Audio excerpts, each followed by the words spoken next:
Hey there, gang. Time for another unboxing video. As always, I have a short box of comic books here that I have been given to grade for sale on eBay, but job one, I've got to get the books out of the box and see what I've got to work with. So I invite you to watch along and look over my shoulder as I sort through those books, see what I've got, and it's just a good chance for us together as fans to kind of ogle these cool old comic books and maybe have a good discussion down in the chat section below. So if you like comic books, stick around. We're going to have some fun.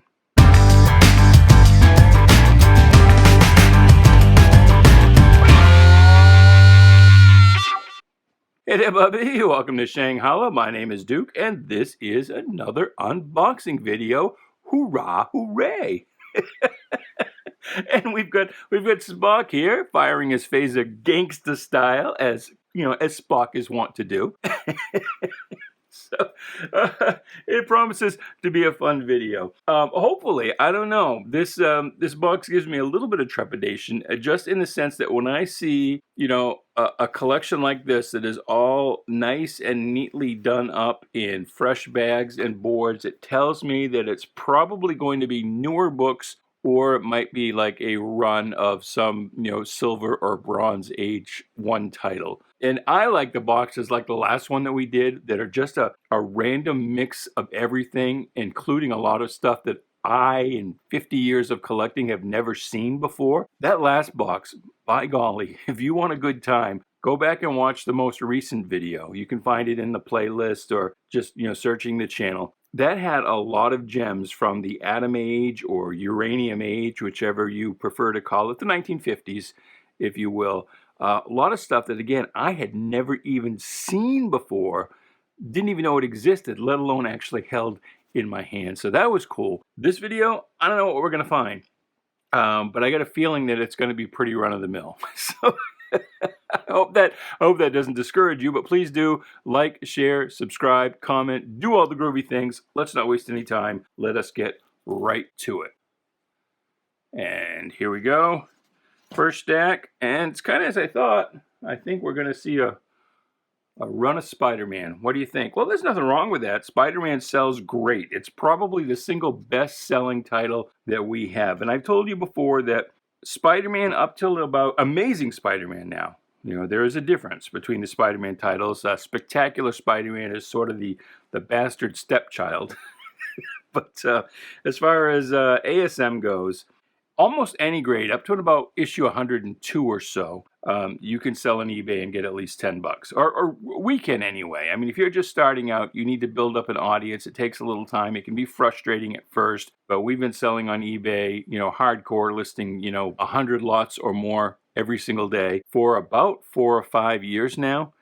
And so we've built up a pretty healthy watch list, and so we do fairly well. But it's taken a little time to build up. So anyway, because we have a lot of people watching our lots, we can do okay. And I feel confident in saying this Amazing Spider-Man 66, even in what looks to be maybe a 4.45, that'll probably bring $20-$30, But up to about 102, we sell pretty confidently as a single in almost any grade, and expect to get at least $10. Up to about 212, 215, you can still sell them as singles, but as you get higher in numbers, you want to be a little higher in grade. But even around 212, 6570, you can usually get at least $10 for. After that, it's a little hit and miss. The McFarlane issues around 298 to 3 something, those sell well. But after about in that 212, 215 era, right around where where the cover price goes to about 40 cents, that's when you want to start thinking about putting them in multi-book lots in order to score that $10. So there's number 66 with Mysterio, number 88 with Doc Ock, 89, some more Doc Ock. Number 90, this is the one where Captain Stacy, Gwen's father, dies. Looks like we got some big stain right here. That's too bad. But see how he's all blacked out, so you wouldn't know when you bought the book. And of course, this was back in the day when you didn't have advanced solicitations and previews and all that kind of stuff. You didn't know what was coming until you saw that cover on the newsstand, and you didn't know who he was going to be, dead as dead can be, until you opened up that book. 91, this is a classic cover. Poor old Spider-Man, hated by everybody. Here's another one. This one's got that same kind of weirdness going on here on the side. See the difference in these two covers? Kind of white here, kind of a gray thing going on there. I don't know what that's all about.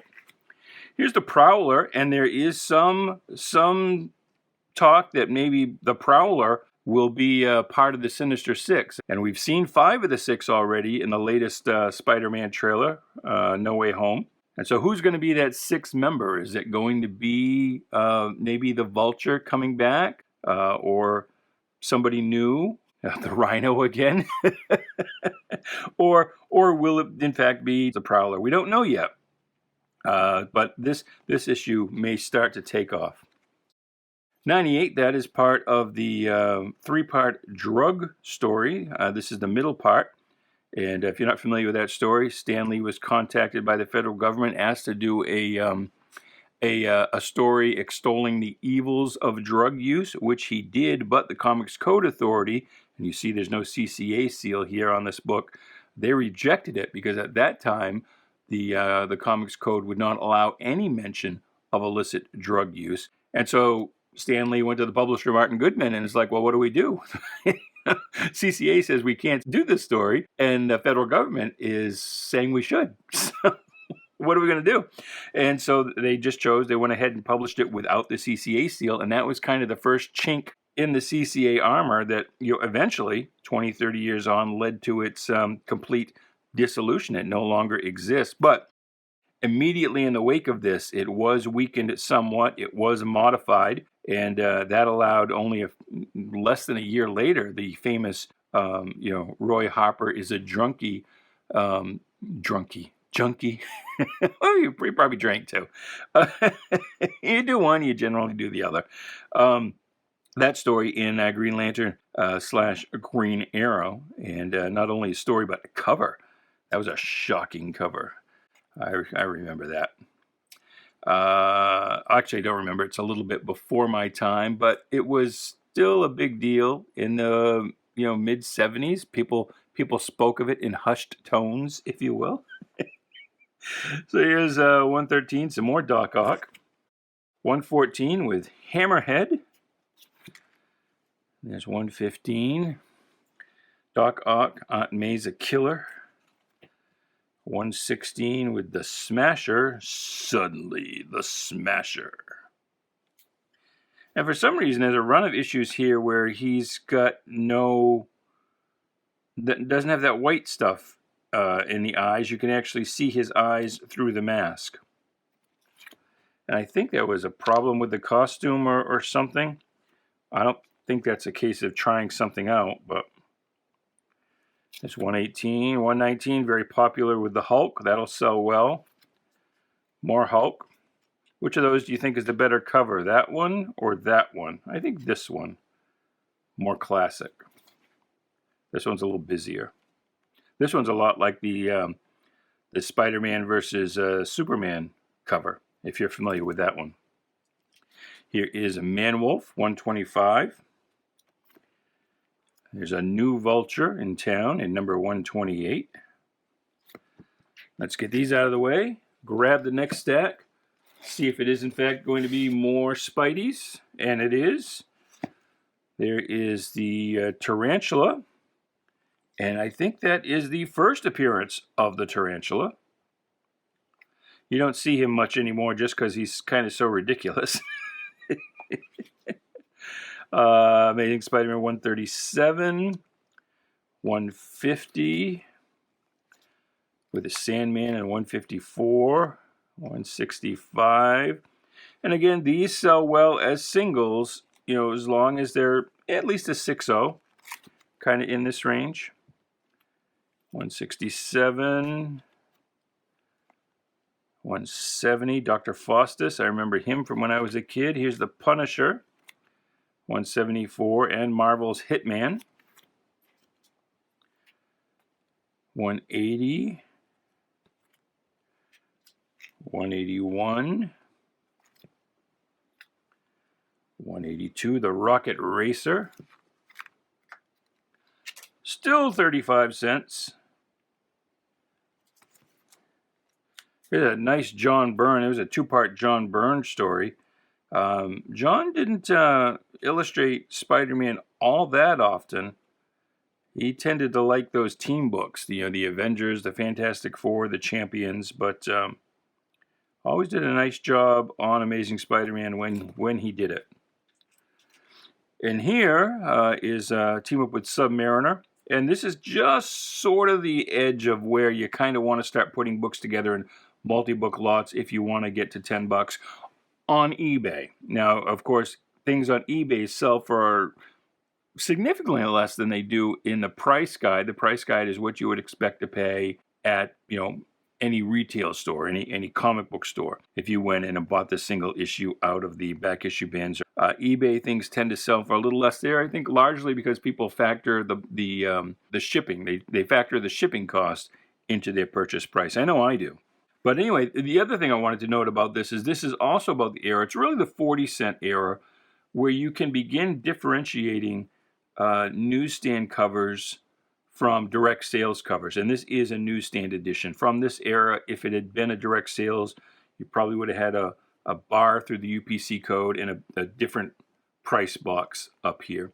And so the reason for the difference, the direct sales system started in around 1977 or so, and initially the direct sales books and the newsstand books were identical. But in that era, there were still comic book stores that would get their books both from direct sales distributors and newsstand distributors. And I know that seems a little weird today where, the retailers yip and kai because they have to deal with, two different distributors, potentially coming up here soon, 3 different distributors because different companies are with different distributors. But back in the day, that was just a matter of course. And they would get the same books from different distributors, and they would get books from the direct sales, and they would get books from the newsstand. And the reason they would do that is because, of course, the direct sales books were non-returnable, and they would get them a little before the newsstand. So they would order just enough books from the direct sales outlet I don't think it was Diamond at that point. I can't remember who the distributors were, but they would order just enough to get them through the first few days until their shipment arrived from the newsstand distributor, whatever local distributor was handling newsstand sales in that area. Well, because the books were identical, what would happen is that they could return the newsstand books that didn't sell, and if they had any direct sales books that hadn't sold by the time they got their newsstand shipment, they would just return everything to the newsstand distributor. And so, basically they were getting books from the direct sales and then returning them to the newsstand distributor. And so, they knew something was off when they would have a case where they would get, more returns than they had shipped. So that's when they began, making the difference notable on the cover so that, they would know, okay, this isn't a book you got from us. You can't return it to us.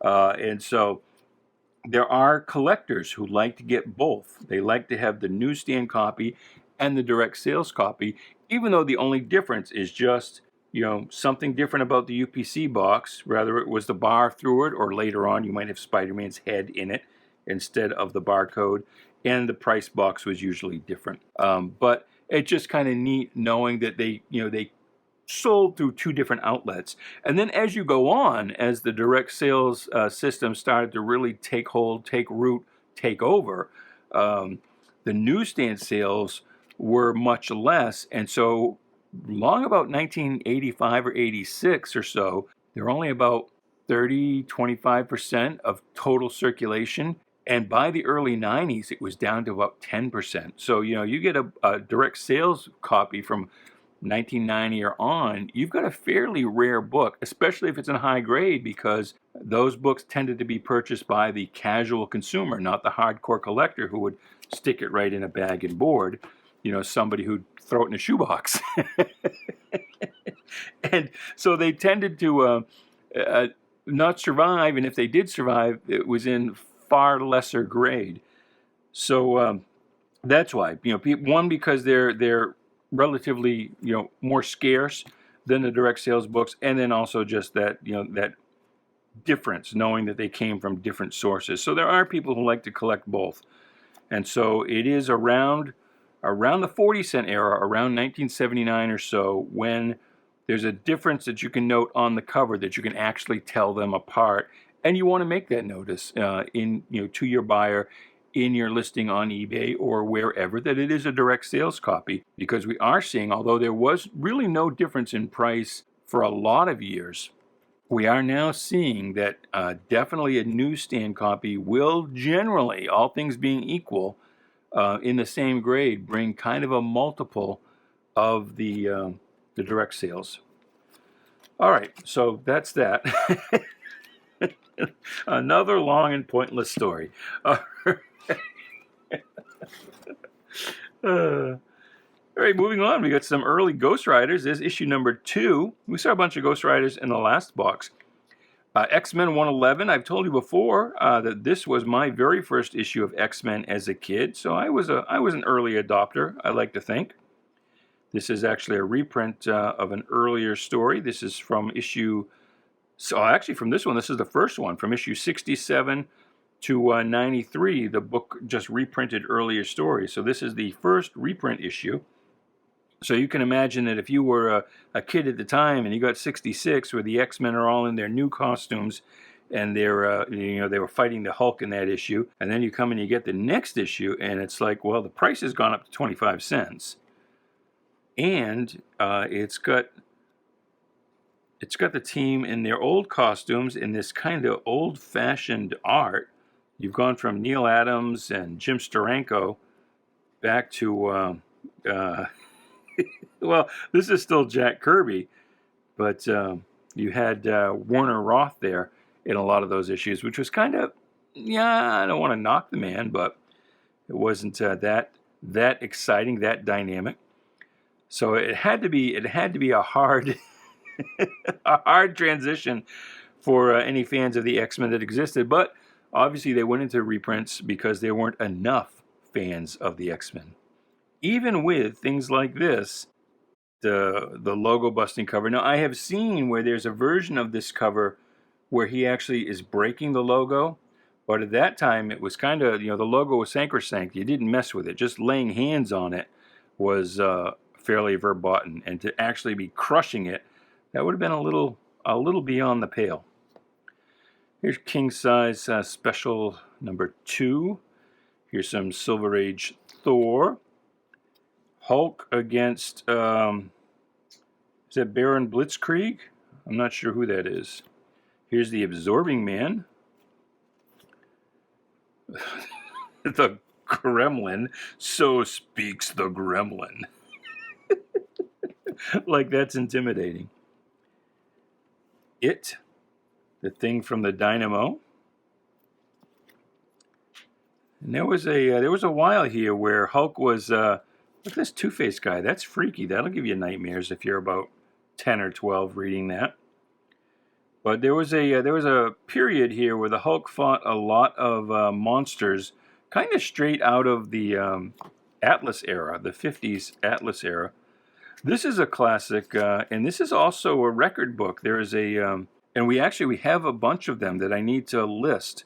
Was it Powers? Who was it? I think it's called a Power record. But the package is a little thinner, a little wider, but it's a reprint of the book with a 45 RPM record that tells the story, so you can listen along as you read it. So this is one of those Power Records books. Not this one, but this is one that was adapted for that. Here's the Beast, kind of very, very early looking. This is pretty soon after his transformation, and I think he was still starring in Amazing Adventures at the time. Tiger Shark and Kang. I don't know if the whole MCU stuff is going to affect all of the Kang appearances or just a few key ones. I haven't noticed any price movement on that one just yet. Here is King Size number 3. Now we're on to Iron Man 51. 52, 53 with a black llama, 56, that kind of looks like the Beast, but it's not the Beast, it's Fangor, the Fury of Fangor, 58, Unicorn and Mandarin, 32, number 5, that's neat. Number 2, there you go. Now we're cooking. Fantastic Four, that's a nice cover with the Dragon Man. The Wild One Cometh. Well, that was probably right around the... well, no, this would be a little after the Wild One movie there with, what was it, Marlon Brando? This is probably a little closer to Easy Rider. 139. The Miracle Man with the very long arm. I know that's supposed to be foreshortening, but yeah, that arm is a little too long. 137. This is a nice cover. You don't often see these, multi-panel covers, but when you get them, sometimes they can be very effective. 143. And again, we've got Medusa as part of the Fantastic Four during this period, while Sue was on maternity leave. 56. I think it's a First Claw. So that one took off for a bit after he appeared in the MCU. And now the Thing. 107, the ever-loving blue-eyed Thing. You can see he actually has blue eyes there on the cover.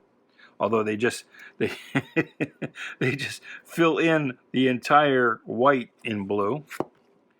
Avengers King Size Special number 4.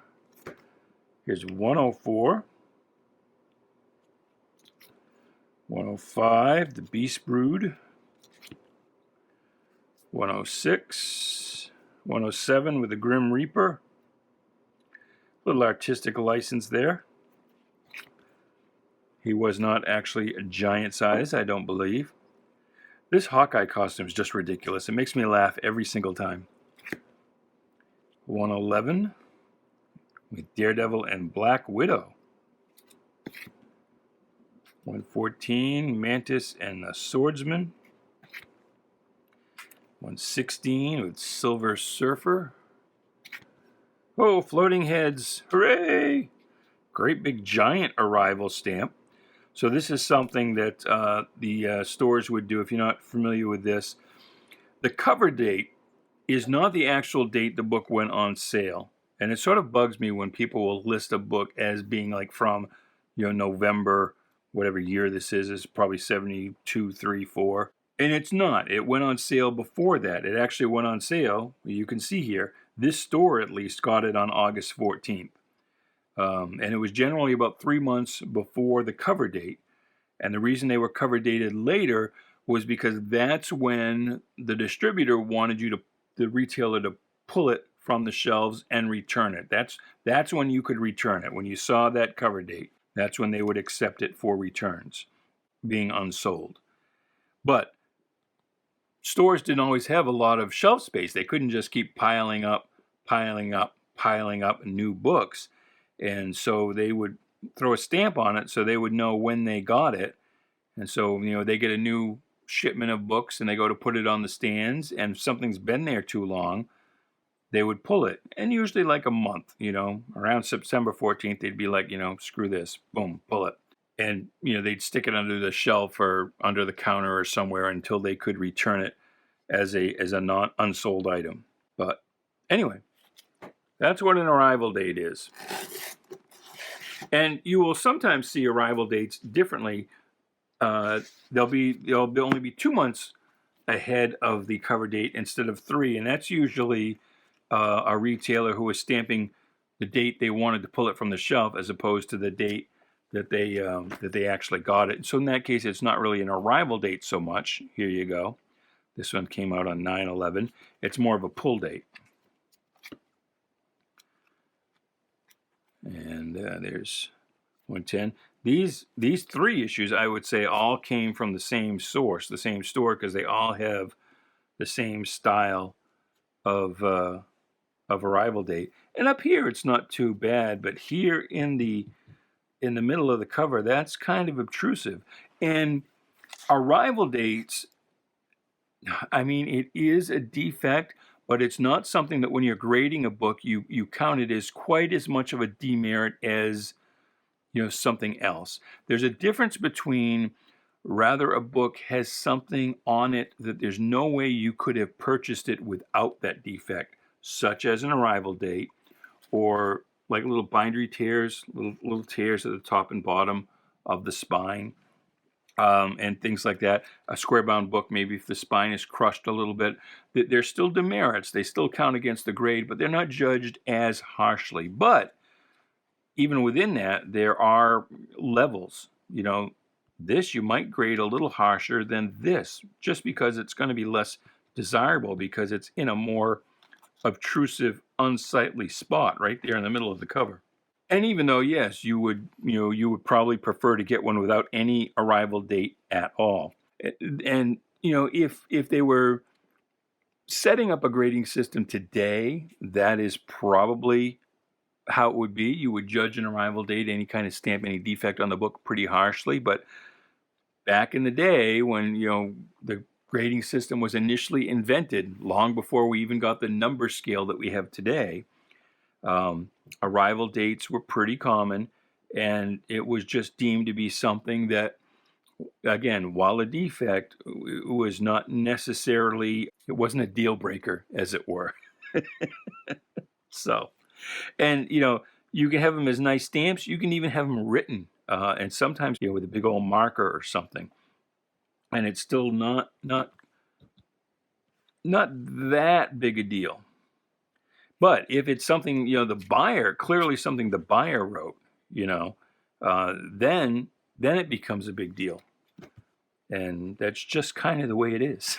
So there's 127. Here's some more floating head covers. 128, 171. I was big into the Avengers myself at this point. Here's Daredevil with the Tagak, the Leopard Lord. Little Spiderman team up at number 77. Here's one from the classic Steve Englehart Marshall Rogers run on Detective Comics, with the debuting a new Clayface. There's another one from that run, also with Dr. Hugo Strange. Here's where they kind of return to the classic look and the Golden Age logo for a while. I always liked that look. Joker covers are big, so that'll do well. But let's keep on trucking. We are getting near to the end of this box. It's been all Marvel Bronze Age so far, as I kind of sort of predicted. Captain America and the Falcon, which was a favorite of mine when I was a kid. I really liked the Falcon. Falcon was my first Mego action figure. Here is kind of a groovy costume.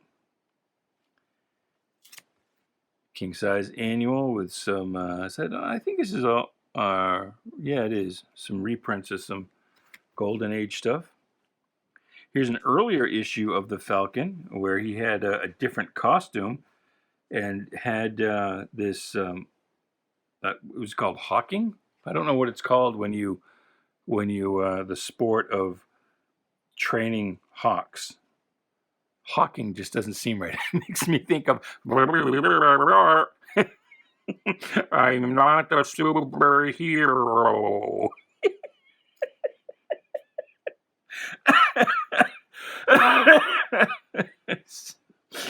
Made myself laugh. All right. Here's Cap v Cap. Cap v Viper. Cap v Batroc. Defenders. This is Marvel feature number 1. This is actually the first appearance of the Defenders, which was sort of an excuse to team up everybody who wasn't in the Avengers, basically. And who is this? This is Calvin Green. Calvin Green autographed this book for us. Now, see, that would be a serious demerit in the grading because it's something that the buyer did, which is differentiated from something the retailer did.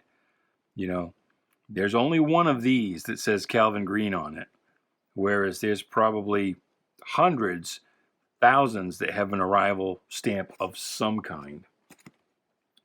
Captain Marvel #1, this is in rough shape. Look at that. That's about a 6 or 7 inch bottom spine split, and it feels thin. I'm not sure it has all the pages. I'll have to count them up.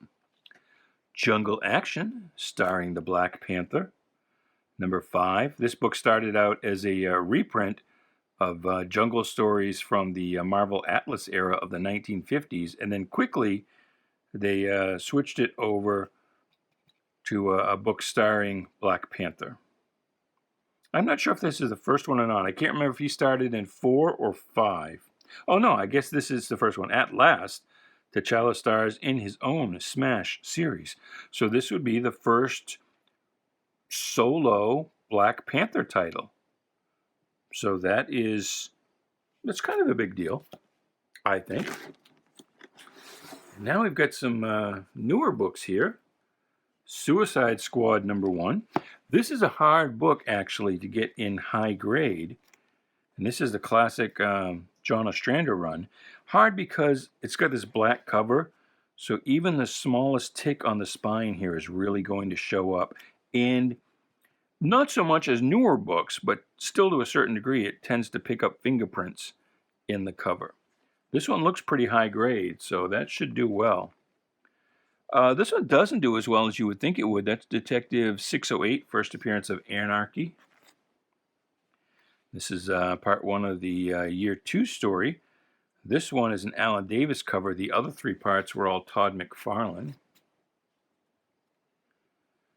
This is the first appearance of the modern Deadshot. So Deadshot had one appearance in the Golden Age, kind of near the end of the Golden Age. And then, so he didn't appear for like 25, 30 years. and then they brought him back, effectively a whole different costume, a whole new character, kind of Deadshot in name only. But this is his first Bronze Age appearance, but only his second appearance overall. So that's a pretty popular book. Oh, nice. So we're still in the Englehart Rogers run, but this is the classic Jokerfish story and cover. And I mean, this was just a ridiculous cover when you were a kid, but they had just recently recrafted the Joker to be more menacing as he had initially been, less of the clown prince of crime and more of the macabre master of mayhem, if you will. So, I mean, this quickly went from ridiculous to damn terrifying. And so the whole thing here is he tries to poison the water supply of Gotham so that everybody will end up looking like him, as these fish ended up doing, because naturally the fish drink the water. I guess. Sign of the Joker. That is part of that same run. This is the first appearance of Typhoid Mary, Daredevil 254. And we're back to some Silver Age Batman, the decline and fall of Batman. And in the Silver Age, you could always tell when somebody was having a hard time because their costume would be all ripped to shit. Yeah, we're really bouncing around the eras here. So now we're back up 298 and 297. These were all Vernon Reed stories. Now this, I believe, 296, I think this might be part of that classic storyline. There was about a 4-issue story right in this era when that kind of thing was fairly uncommon. Now, each issue was pretty much a self-contained story in itself, but there was an overarching theme. Batman was believed to be dead, and all of the villains were getting together because they were all claiming to have killed him, and so they held a trial, put each villain up on the witness stand and questioned him, made him tell his story, and tried to deem if they believed that he or she was the one who actually did kill Batman. And so I think there was a Joker one, a Catwoman one, a Riddler one, and this is, I think, the Scarecrow one. I think this is part of that. But that's a classic storyline if you can get that run of issues. Hulk 131 with Iron Man, 137 in space with the Abomination, Supergirl #1. This series only lasted about 9 issues. She had been starring in Adventure Comics and was given her own title. Adventure Comics was given over to be, adventure characters, which only lasted a couple of issues before they went right back to the superheroes. But this series lasted, I think, 9 issues, and then it was several months until the 10th issue. And it was after the 9th issue they combined Supergirl, Lois Lane, and Jimmy Olsen, combined all of those books into the Superman family title, continuing with the numbering from Jimmy Olsen.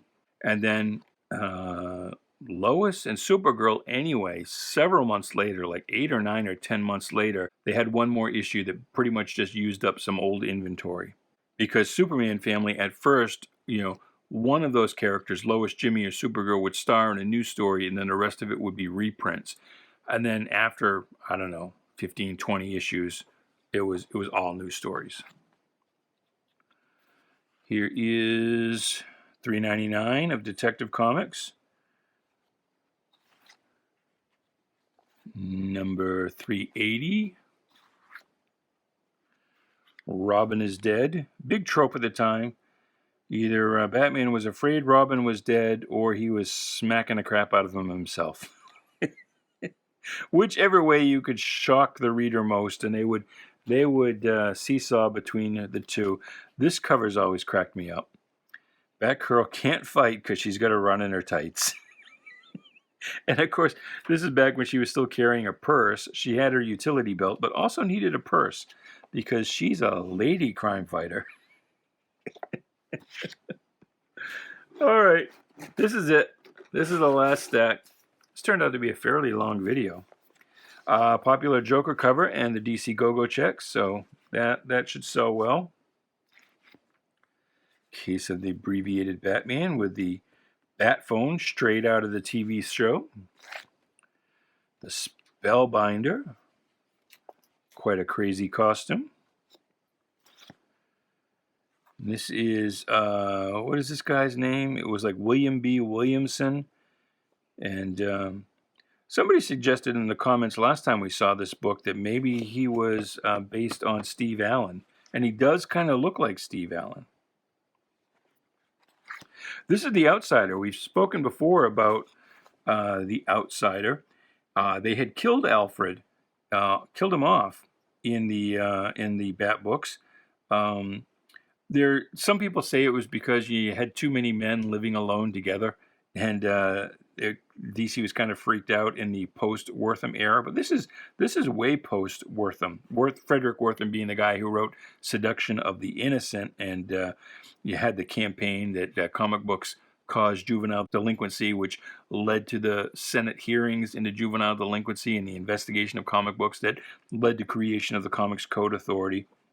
So it was, I don't know if I believe that particular legend, because, again, when they finally got around to killing off Alfred, it was so long after all of that. But anyway, Alfred was included in the Batman TV show, so because, at this time, today they don't care, but back then, there was an expectation that if kids were going to see something on the TV show or the movies or whatever, they would buy a comic book and expect to see basically the same thing. So they had to bring Alfred back because he was on the TV show. And so they did it in the form of The Outsider.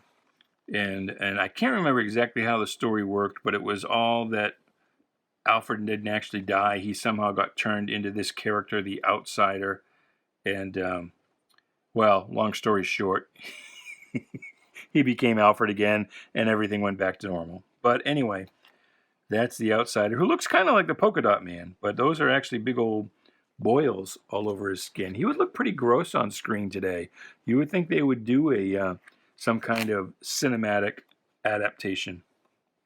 This is a rare Joe Kubert cover for Batman with, that looks like the Blockbuster. Oh, well, yeah, there's his name right there. And what else we got here? Another detective.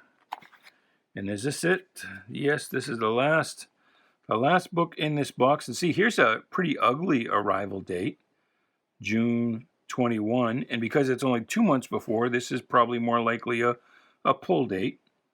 But, you know, same diff. But there you go. So that's it. That's that box. I hope you enjoyed that. I had fun anyway. And I will take my gangsta shooting Spock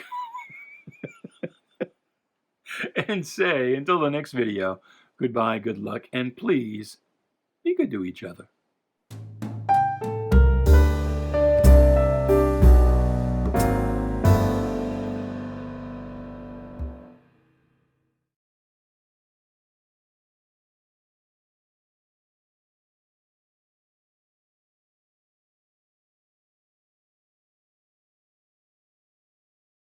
Here from about this era, this is when you can really start differentiating. That's a hard word to say. at least this early in the morning.